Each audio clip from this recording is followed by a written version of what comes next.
Welcome back everyone to episode 3 of GSX International Airport. In this episode we're going to be covering runway markings as well as widening the runways. Like promised, this is using the new format of focusing on specific things and shorter episodes that I can sustain more reasonably. So yeah, let's get right into it.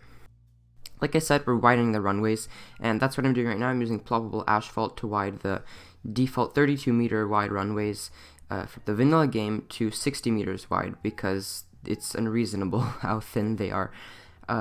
60 meters wide is a standard, I'm pretty sure, at international airports, but at the same time, don't quote me on this because I didn't necessarily do all my FAA research because if you haven't noticed, I don't have time isn't really abundant in my life, so I did what I could, and this is, I think I'm extending a bit 2 in-game tiles. It's like this big ploppable asphalt prop, and then right away after, as soon as I'm done widening this one, I'm putting down markings, and these are all made by Vasimir again. Big shout out to him, he actually helped me a lot with this episode. And the threshold bar I did right here, I didn't do it correctly. Should have just used the 60 meter wide one, but I used 2 because it wasn't perfectly 60 meters wide, but it's okay, I changed that later, it's fine. Also, you can see I left some space here. That's for a displaced threshold, which is basically an area where planes can taxi, but they can't use to land. And yeah, I think I changed that later. I might, but I did it right there. Don't worry. No, honestly, I'd be lying if I told you that I remembered the distance for every one of these markings and the name for all of these markings. This is, I'm pretty sure, a distance marking. It's to indicate how much runway is left. The distance, the measurement in between the threshold as well as those markings, it's proper. I did measure it out with the roads. I think it's like, I was using measurements of like 17.5 in-game tiles or something. It's proper. I used the San Francisco International Airport, the distance between their markings for sure, because I'm hoping SFO is properly FAA certified because I've gone there, I didn't die, so I guess it is proper. That right there that I just put down, that really big thick white line, that's actually the aiming point. This is what pilots sort of aim for, and it's sort of around where they land. And then we're just sort of continuing with these distance markers. These only have 2 lines, and then we're going to have 2 sets of those, and then after that we're going to have 2 sets, or maybe even 1 set, I don't remember, of just single white lines.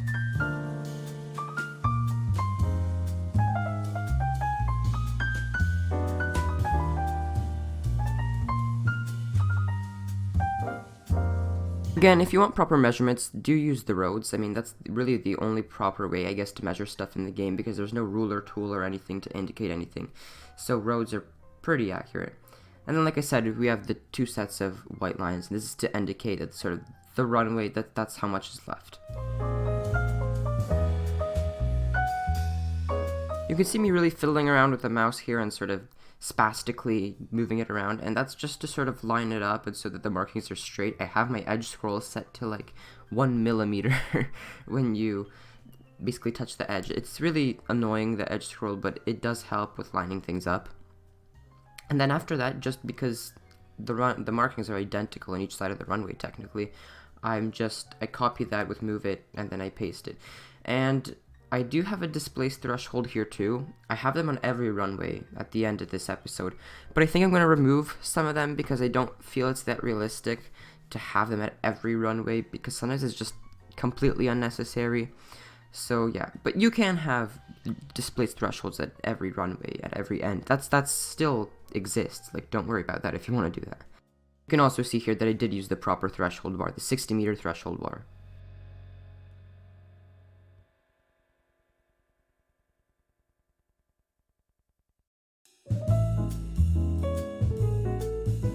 The next thing on my list to do was to outline the runway, and this is a center line, I'm pretty sure. It's like it's a runway center or something from Vasimir's runway marking pack, but it can also be used to outline the runways. It works perfectly fine. It's just a bit weird because when you look at it from far, the lot is kind of weird, so it looks sort of, the lines are all moving around, it doesn't render properly, so I think I might replace that with some white line decal, but it still works the same. You're just outlining the edges of the runway. And in this episode, I didn't do the blast shoulder marking, not markings, shoulder prevention things, whatever. They put them on the shoulders of the runway to protect it from blast. And I didn't do that yet, but basically these would be just before that, and then you'd have the blast, whatever they are, blast shoulders on the side. These markings are all buildings, by the way, so they won't contribute to your prop count, so don't worry about that. If your prop limit is already really high, it should be fine, honestly. I might actually hit the prop limit myself doing this airport because I'm using so many lines and stuff, but I think I'll be okay.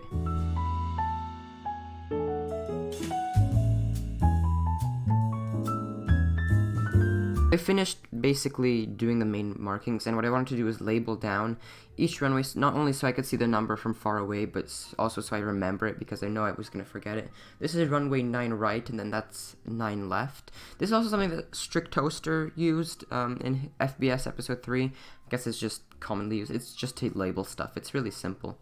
And also those two ends on the left right now that I just labeled, that I said 27 right and left, while it should be 27 left and right, because it's from the pilot's perspective.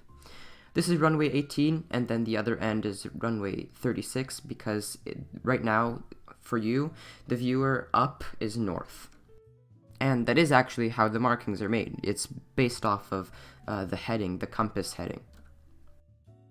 Speaking of which, here they are. This is runway 9 right, but I put 9 left for some reason. I don't know. I fixed that in like a second, but basically I just center them on the center line. And I wish I could have covered the center of the runway with ploppable asphalt too, because it looks weird when you zoom out. But there's no good center line prop, and the one that Vasimir included is really long. I don't think that's right. So yeah, I basically cover up everything that has a marking on it with ploppable asphalt, and then I just leave the center of the runway on the rest of it. Now we're getting to the displaced threshold. Right now I'm just centering the arrows. These point basically to the end of the runway, and pilots, when they're landing, they can't land the plane on the displaced threshold, but they can use the extra length to land. For example, if I have this displaced threshold here, and then I have on the other end the displaced threshold, they can't land on this one, but they can use the displaced threshold at the other end, actually, to leave the runway.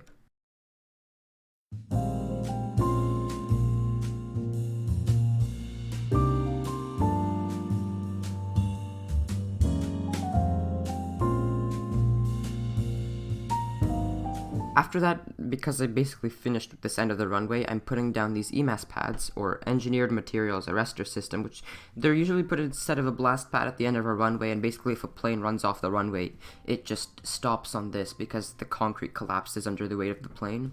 And these are actually too small. These are for the size of the vanilla runway. So I actually made my own Ems Pad, and you'll see it in a second, so it fits the size of my runway.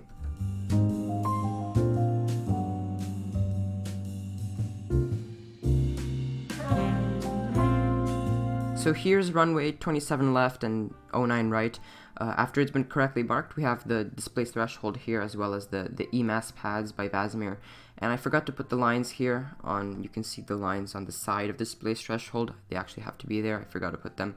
I really like this Ems Pad, actually. I think Vasimir did a great job on it. I actually did a lot of research on it because I think they're really fascinating. And I have them on this end too. I have them basically at every end of the runway. And yeah, this is sort of 27 left, so it's correctly marked now, because like I said, it's from the perspective of the pilot. When the pilot's coming like this, they'll see 27 left instead of 27 right, because that would be confusing. Oh yeah, and we actually have a plane taking off here. This is a Delta plane. Probably gonna turn incorrectly, honestly. The planes in City Skylines are so weird. Maybe not. Okay then. And we also have a plane landing, and let's just make sure that it's landing in the correct spot. Close enough. Close enough. Near strike with the Strict Toaster plane, but I think it works. I mean, probably just file a report. You can actually move the end of the runway if you want, and it'll just sort of adjust where the plane lands. I do that later just so it lands more closer to the aiming point. And we also, I think this one is taking off, yeah. When they take off, it's nice, and when they land, it's nice, but the glide slope for when they come in is literally like 30 degrees, while a normal one is 3 degrees. Okay, so if you ever looked at an aerial picture of a runway, you can see how worn out it is. It has so much wear and tear on it, and that's what it really wanted to do. So I use Ronix 69's, this is the road wear decals, road wear decals, as well as prop line tool, to sort of just really make the runway sort of stand out. It looks more realistic. I make it so that it sort of, the road wear fades out from the center, because that's how realistic it is. Most planes land on the center, you'd hope, because otherwise everyone would die. And yeah, basically I'm putting multiple sets of road wear decals on the center, and then I only put one on the side of that, and then I fade them out from there by just using page down on Move It.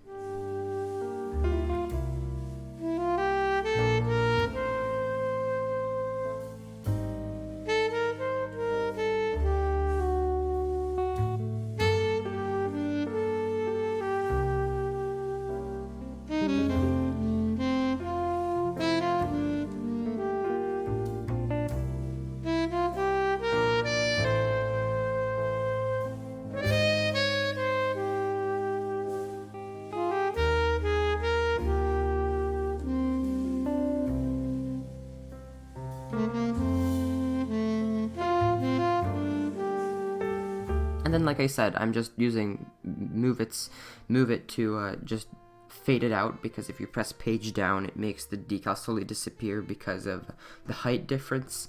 It's pretty nice, and it's a useful tool, and I do recommend you use it too. And yeah, I think it looks pretty nice. And then we're just putting down the skid marks for the planes, because when they land, there's a lot of skid marks from the tires hitting the tarmac. And it's really, really dark where planes land. If you look at any airport, any international airport at least, where the planes land, it's very dark. It's like just covered in rubber, basically. Unfortunately, like I said, the decals flicker, so I could only put a somewhat reasonable amount of these tire marks. Otherwise, you'd literally be having a seizure because of how much they'd flicker.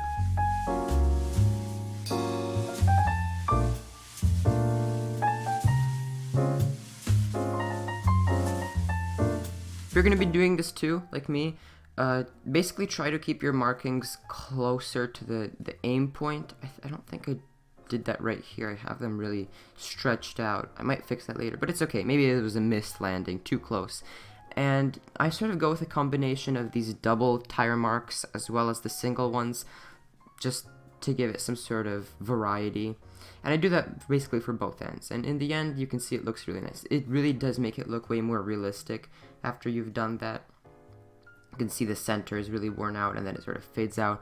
You have the proper landing and everything, and I love how it looks. But you can see it flickers there. It's extremely annoying. Oh, and 500 people just nearly died. Okay. I can't get enough of these landings. They look so nice. Let's watch this. Yeah, there you go. Now we got them landing in the right spot. Nice. It's so satisfying to see, like, the game actually using what you made after so much effort. It's really rewarding, to be honest. I think that's why I really like City Skylines. And then you can see I did my Ems Pad here. I spent some time doing it. It looks weird. There is quite a bit of culling, because when you're not looking directly at it, it just disappears. But it is to scale. It's 60 meters wide. It's properly scaled. It's based off of the one at SFO. If you haven't noticed, I'm basing like nearly everything off of SFO. I love SFO. There are some like wear and tear markings. You see it's like from the jet blast. And I also did the runway on the left. It's a bit longer, so the markings are different. And this is 27 right and 9 left. I don't know. I'm loving how the airport sort of looks. It's really coming together, but then it's really gonna come together after we really work on the taxiways, and I think it's gonna look awesome. Also for the Ems Pad, if you're an asset creator, if you're experienced, if you know how to properly adjust the brightness or whatever, because it's still too bright for me, that would be great. Thank you.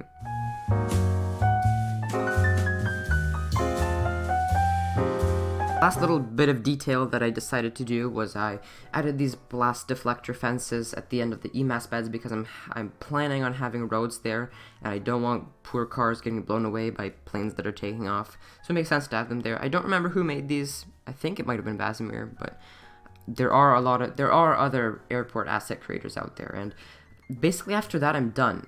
Runway 1836 is the dominant runway. You can see it has the solid lines, so it's proper, and I made it so that the intersections are worn out nicely. This one, I gave it the same amount of wear as all the other runways. You have the displaced thresholds everywhere, which, like I said, I might remove some of them because I don't like having them on every single end of every runway, and I don't think that's proper. So I might change that. This, like I said, this is the dominant runway. It has solid lines, not only because planes frequent it the most, also because I wanted the markings to stay proper. Vasimir suggested making this one dominant if I didn't want to remove some of the markings, so thank you for that. And yeah, basically that's it for the runways for this episode. We still have to light them, proper lighting. We still have to do the taxiways. By taxiways, I mean we have to actually widen them and give them proper lighting too, because they're everywhere. You can see they're along the runways, basically. And yeah, planes are using this, and I got them using multiple gates by adding more pedestrian paths. I might elaborate on that a little later. But there's still so much work to be done in the airport. We still have to detail every single gate, and I'm still detailing. Vasimir also told me that I didn't put my plane stands correctly, and that I should fix that. I would, but I just don't have the time. And all of them, I can't add another spoke because I don't have the time to do that, and all the roads are done. I'm still doing detailing here. I haven't left this concourse yet because that's how long it takes. But yeah, it's going well, and I think we'll get it done sooner or later. So that's it for this episode, but expect another episode soon. I'm really excited about what's going to be happening next. It's so much fun, to be honest. If you like this video, leave a comment about what you liked and leave a like. If you didn't like it, like always, leave a dislike and let me know what you didn't like, and I'll try and improve on that. If you want to see more videos like this, why not subscribe and click the bell icon so you're notified of when I upload, because I can't promise consistent uploads. I've tried to, but I can't. Yeah, see you next time.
$50, $40, $30, $20, retard, $10. Terrain, pull up,